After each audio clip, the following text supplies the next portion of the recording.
Would you consider 7 murders self-defense? Well, the jury didn't, and Aileen Wuornos would soon be executed. Innocent, Aileen defends herself, screaming out to the jury, "I was raped. I hope you get raped." Aileen claims the 7 men assaulted her, and in self-defense, she killed them. Born into chaos and raised in the shadows, Aileen Wuornos' life was a mess from the start. Her troubled life began in Rochester, Michigan, 1956. Her parents were separated before she was born, and her father spent time in mental institutions for child molestation. During her early childhood, she stayed at a home for unwed mothers, but then she dropped out of school and started living on her own. She lived in the woods and started trading sexual acts for money, cigarettes, and beer at 11 years old. She was impregnated by a family friend at 14 years old, but then gave the child up for adoption. At this point, she was just a hitchhiker that lived in the woods. When her brother died in the early 1980s, her last connection with her family, she decided to move to Florida to become a prostitute. From check forgery, firing a gun out of a moving vehicle, and driving under the influence, Wuornos was not a first-time convict when she started killing. Richard Mallory was her first victim, a 51-year-old shop owner who picked up Aileen Wuornos along Interstate 75 in Florida to engage in sex for pay. His body was later discovered by a Volusia County deputy several miles away from his abandoned car.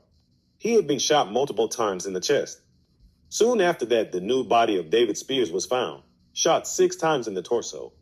After Wuornos found her murder strategy, she killed 5 others the same way throughout 1990. Arrest and investigation. Aileen's crime spree ended in January 1991 when she was arrested at a bar in Volusia County, Florida. The investigation had linked her to the murders through eyewitness accounts and physical evidence, including items stolen from victims. Most damning of all, fingerprints left on one of the victims' cars matched Wuornos. Her partner, Tyria Moore, played a crucial role in her capture. After being taken in for questioning, Moore agreed to cooperate with the police to avoid charges herself. Over the next few days, she made repeated calls to Aileen, pleading with her to confess. In a recorded phone call, Moore begged, "They're going to blame me for this. Please, you have to tell the truth." Aileen eventually confessed to the murders, claiming they were all committed in self-defense. At her trial in 1992, Wuornos maintained that the men she killed had either assaulted or attempted to assault her. "I was fighting for my life," she stated in court. But prosecutors argued that the evidence painted a different picture. The sheer number of shots fired at her victims, many in their back, undermined her claims of self-defense. The jury was also not convinced by her story. She was found guilty of the murder of Richard Mallory, her first victim, and was later convicted for the murders of 5 others. For these crimes, she received 6 death sentences, making her one of the most infamous female serial killers in U.S. history. In October 2002, Aileen Wuornos was executed by lethal injection. In her final days, she displayed a mix of bitterness and defiance.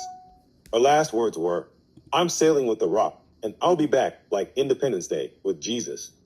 Wuornos' case remains a subject of public fascination, sparking debates about justice, mental health, and the impact of childhood trauma. Her story inspired the 2003 film Monster. Was Aileen Wuornos truly a victim of her circumstances, shaped by years of abuse and neglect, or was she simply a cold-blooded killer?